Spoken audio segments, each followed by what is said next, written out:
இடும்பைக்கு இடும்பை படுப்பர், இடும்பைக்கு இடும்பை படாதவர். நம்ம வாழ்க்கையில ஒரு செயலை செய்யறதுக்கு முன்னாடி இடையில நிறைய துன்பங்கள் வரும். அந்த துன்பத்தை கண்டு நம்ம துன்பப்படக்கூடாது. அந்த துன்பத்துக்கே நம்ம துன்பத்தை கொடுத்துடணும்னு வள்ளுவர் எழுதியிருக்காரு. எவ்வளவுதான் தடைகள் வந்தாலும் அதை உடைச்சு நம்ம முன்னேறி போயிட்டே இருக்கணும். அப்படி ஒரு முன்னேற்றமா தான் இந்த படத்தை பாக்குறேன். திருக்குறள் இது என்னுடைய முதல் படம். என்னோட கெரியர்லயே ரொம்ப ரொம்ப முக்கியமான ஒரு படம். எல்லாருக்கும் வாசிகையை பிடிக்கும் நம்புறேன். என்ன வாசிகையா தேர்ந்தெடுத்த டைரக்டர் ஏசி பாலகிருஷ்ணன் சாருக்கு நன்றி சொல்லிக்கிறேன். நன்றி சார். திரைக்கதை எழுத்தாளர் ஜெயராஜ் சார் அவர்கள், அவர் எழுதிய எழுத்துக்கு அதுல நானும் அவர் கொடுத்துருக்கேன். நானும் ஒரு சின்ன பங்கா இருக்கேன் நினைக்கும் போது ரொம்ப ரொம்ப சந்தோஷமா இருக்கு. இசைஞானி இளையராஜா சார் அவர்கள், சின்ன வயசுல இருந்து அவரோட பாட்டை கேட்டு வாழ்ந்தனா இன்னைக்கு அவரோட மியூசிக்ல என்னுடைய முதல் படம் ரிலீஸ் ஆகிறது. It is a dream come true moment. Thank you so much for giving me முல்லை வாசம் song. It is very close to my heart. Thank you so much for this wonderful opportunity. And cameraman sir பத்தி சொல்லி ஆகணும். என்ன மட்டும் இல்ல, எல்லா ஆர்டிஸ்டுமே ரொம்ப அழகா காமிச்சிருக்காரு. தேங்க்யூ எட்வின் சஹாய் சார் அவர்கள் மற்றும் assistant directors, associate director, art director, costume designer, cameraman team, lighting team, technicians, executive producer, the whole production and க்ரூக்கே நன்றி சொல்ல கடமைப்பட்டிருக்கேன். இந்த ஃபிலிம்காக உழைப்பு போட்ட அத்தனை பேருக்குமே நன்றி. நன்றி. எனக்கு இப்படிப்பட்ட ஒரு படைப்புல நான் ஒரு பார்ட்டா இருக்க போறேனா அப்படின்ற ஒரு கொஸ்டின் மார்க்லாம் இருந்துச்சு. அதை நான் எப்படி பண்ண போறேன், அந்த கேரக்டர் நான் இதில் வந்து பவளக்கொடி அப்படின்னு சொல்லி ஒரு கேரக்டர் பண்ணியிருக்கேன். It's beautiful character. ஹோப்ஃபுல்லி நான் ஜஸ்டிஃபிகேஷன் கொடுத்துருக்கேன் நம்புகிறேன். ஸோ என்னோட பேரே பாடினி குமார் தான். ஸோ தமிழ் பேர் வச்சிருக்க, தமிழ் பேசக்கூடிய நடிகைனா என்னை கூட்டிகிட்டு வந்து திருக்குறள்ன்ற தமிழ் மூவியில் என்னை போட்டதுக்கு எனக்கு ரொம்ப டைரக்டர் சாருக்கு ரொம்ப நன்றி சார். திருக்குறள் அப்படின்னு சொன்ன உடனே எல்லாருக்குமே வந்து சின்ன வயசில் படித்தது, நம்ம போகிற அவங்க சொன்ன மாதிரி போகிற வழியில் பஸ்ஸில் பார்த்தது, எங்கேயாவது ஒரு இடத்துல பார்த்தது, இப்படி தான் ஞாபகம் வரும். அதில் வரக்கூடிய இந்த ஒரு சில பால்களில் எழுதிருக்கக்கூடிய விஷயங்களை நம்ம வந்து இங்கே ஒரு கேரக்டராக கொண்டு வர போகிறோம் அப்படின்னு நினைக்கிறப்போ எனக்கு ரொம்பவே ஒரு நர்வஸோடு தான் அந்த கேரக்டர் எடுத்தேன். பட் எனக்கு வந்து நல்லபடியாக வந்திருக்குன்னு எல்லாரும் சொல்கிறாங்க. ரொம்ப நன்றி. ட்ரெய்லர் பார்த்துட்டு சாங் பார்த்துட்டு நல்லபடியாக வந்திருக்கும்னு நினைக்கிறேன். இந்த படத்தை நீங்கள் வந்து தியேட்டரில் வந்து கண்டிப்பாக பாருங்கள், எங்களை சப்போர்ட் பண்ணுங்கள். ரொம்ப நல்லா இருக்கும் படம். அவ்வளோதான்.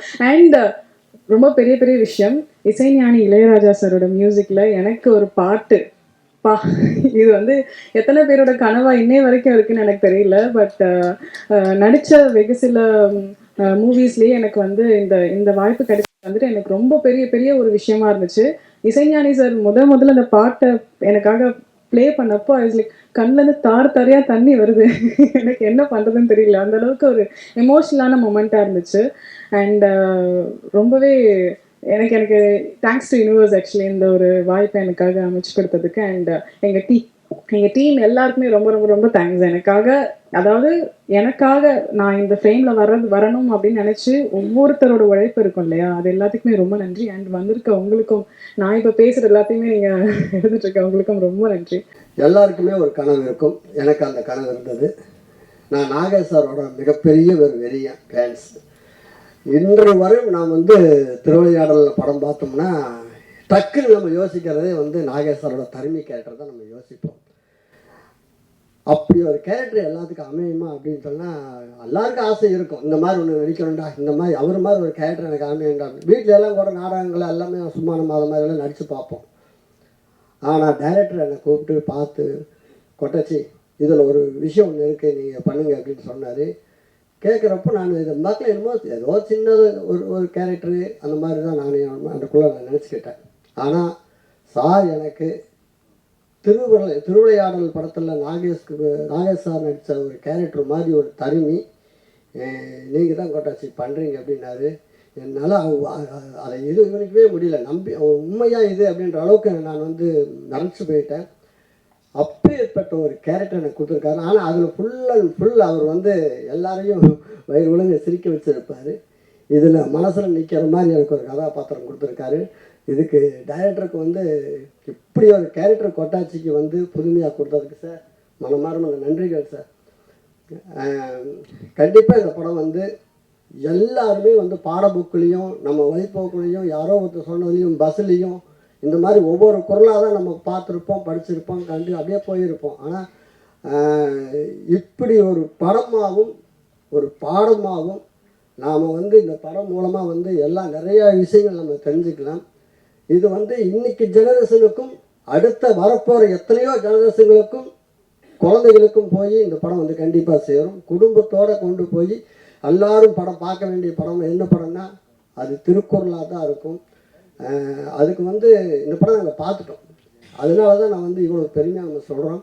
இந்த மாதிரி ஒரு படம் இல்லை, இது ஒரு பெரிய ஒரு காவியம். இப்படி ஒரு காவியத்தில் நான் இருக்கிறது ரொம்ப பெருமைப்படுறேன். இந்த படம் கண்டிப்பாக எல்லா தேட்டரில் வந்து பாருங்கள். இந்த படத்தை பெரிய லெவலில் கொண்டு போய் மக்கள்கிட்ட சேருங்க. இந்த மாதிரி படங்கள் தான் ஓடணும். இந்த மாதிரி படங்கள் ஓடணும்னா அதுக்கெல்லாம் நீங்கள் தான் காரணமாக இருப்பீங்க. நன்றி, வணக்கம். இந்த மேடையில் வந்து இப்படி ஒரு தூரம் எனக்கு வந்து வாய்ப்பு கொடுத்ததுக்கு மனமார்ந்த நன்றிகள் சார். வணக்கம் சார். நான் பள்ளி பருவத்திலிருந்து மேடை பூச்சியில் கலந்துக்கிட்டேனாக்க உடனே அழுகு வந்துடும். தலைமை ஆசிரியர்களே, ஆசிரியர் பெருமக்கள்னு சொன்னோடனே அழுகு வந்துடும், உட்கார வச்சுருவாங்க. இது வருஷம் பூரா நடக்கும். நான் சென்னை வந்த பிறகு நான் பார்த்து ஆச்சரியப்பட்ட மிகப்பெரிய பேச்சாளர்களை பார்த்துருக்கேன். நான் வியந்து பார்த்துருக்கேன். ஏன்னா இப்படிலாம் பேச முடியுமா, என்ன மனுஷன்பா, யாருப்பா அவர் அப்படிலாம் நான் வியந்து பார்க்கும்போது நான் பார்த்த ஆச்சரியப்பட்ட மனிதர்களில் மிக முக்கியமானவர் அண்ணன் தொழில் திருமாவளவன் அவர்கள். நான் முதல்ல வந்து அண்ணனுடைய 50வது பிறந்தநாள் விழாவில் வந்து காசி ஆனந்த் ஐயா, யுகபாரதி, பழனி பாரதி மற்றும் பல்லடமரம் எல்லாம் வந்திருந்தாங்க. விலங்கை உடைத்து அப்படின்னு நினைக்கிறேன். நான் அண்ணனை பார்க்கறதுக்காக எங்கே போனேன். நான் முதல்ல நேரடி அப்போ தான் பார்க்குறேன் அண்ணனை. மிக பயங்கரமான ஒரு பேச்சு, 1.25 மணி நேரம் பேசினார். நான் இங்கேருந்து வருவதற்கு வந்து எனக்கு வந்து 11 கிட்ட ஆயிடுச்சு. அதற்கு பிறகு வந்து தமிழ்மணி நடத்தி 2014-15 நினைக்கிறேன் வைத்தியநாதையா நடத்தினாங்க தமிழ் இலக்கிய திருவிழா அப்படின்ட்டு.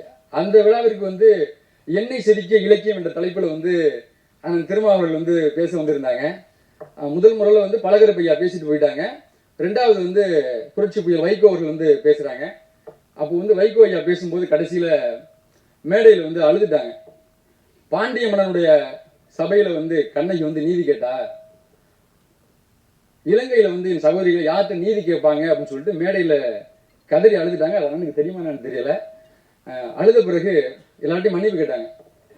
என்னன்னா மன்னிப்பு கேட்டதுக்கு முக்கியமான காரணம் என்னன்னா, அந்த மேடையில் இலக்கியம் தான் பேசணும், அரசியல் பேசக்கூடாது அப்படின்ட்டாங்க. அதற்கு பிறகு உணவு இடைவேளை. அதுக்கு பிறகு தமிழறிவு மணியன் ஐயா வந்து பேசினாங்க.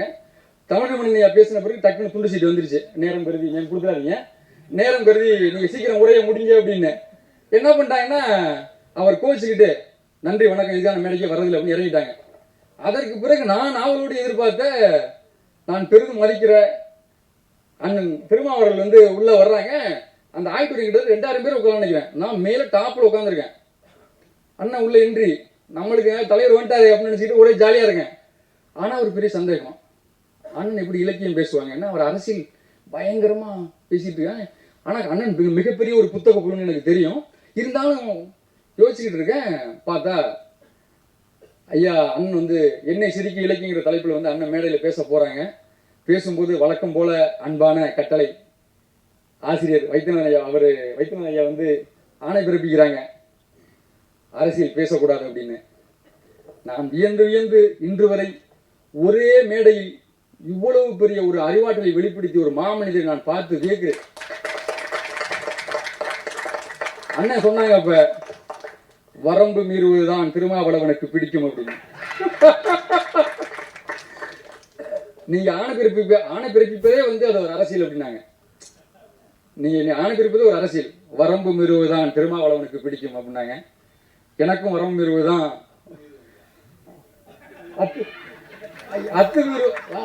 வரம்பு மீறுவதாங்க அத்துமீறுவதுதான் திருமாவளவனுக்கு பிடிக்கும். எனக்கு சரியாக ஞாபகம் இருக்கும் பட்சத்தில் சாரி,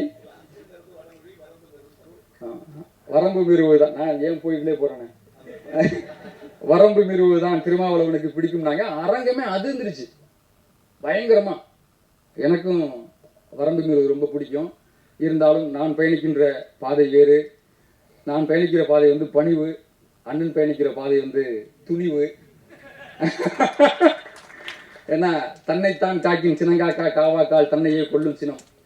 நான் வந்து சினத்தை ஓரந்தள்ளிட்டு ரொம்ப பணிவாக பயணிக்கிறாள். அண்ணன் வந்து அப்படி இல்லை.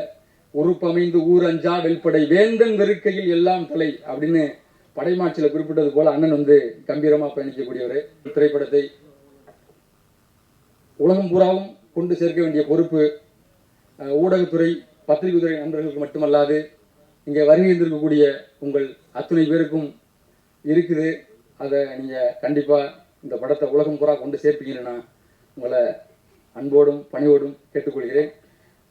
நான் இங்கே நிற்பதற்கு மிக முக்கியமான காரணம், கூத்துப்பட்டறைக்கும் எனக்கு இவ்வளவு பெரிய வாய்ப்பு யாருக்குமே கிடைக்காத வாய்ப்பு அப்படின்னு தான் சொல்லணும். உண்மையிலே கிட்டத்தட்ட ஐயா வந்து ஒரு 10-12 பேரை தேர்வு செஞ்சுருக்காங்க. அதுக்கும் பிறகு என்ன தேர்வு செய்யும்போது கலை இது சாதாரண விஷயம் இல்லை, புலால் உண்ணாமே கல் உண்ணாமல் எழுதியிருக்காங்க.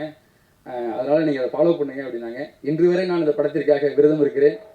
அது எனக்கு இந்த வாய்ப்பை கொடுத்தது வந்து இதன் மூலியமா அகர முதல எழுத்தெல்லாம் ஆதிபகவன் முதற்றே உலக தொடங்கி கடைசி குரல் வரைக்கும் படிக்கிறதுக்கு ஒரு வாய்ப்பு கிடைச்சது. நான் பள்ளி பருவத்தில் சரியாக படிக்கல. எனக்கு இவ்வளவு பெரிய வாய்ப்பை கொடுத்த மரியாதைக்குரிய இயக்குனர் ஐயா ஏஜே பாலகிருஷ்ணன் ஐயா அவர்களுக்கு மீண்டும் ஒரு முறை நன்றி சொல்லி விடைபெறுகிறேன்.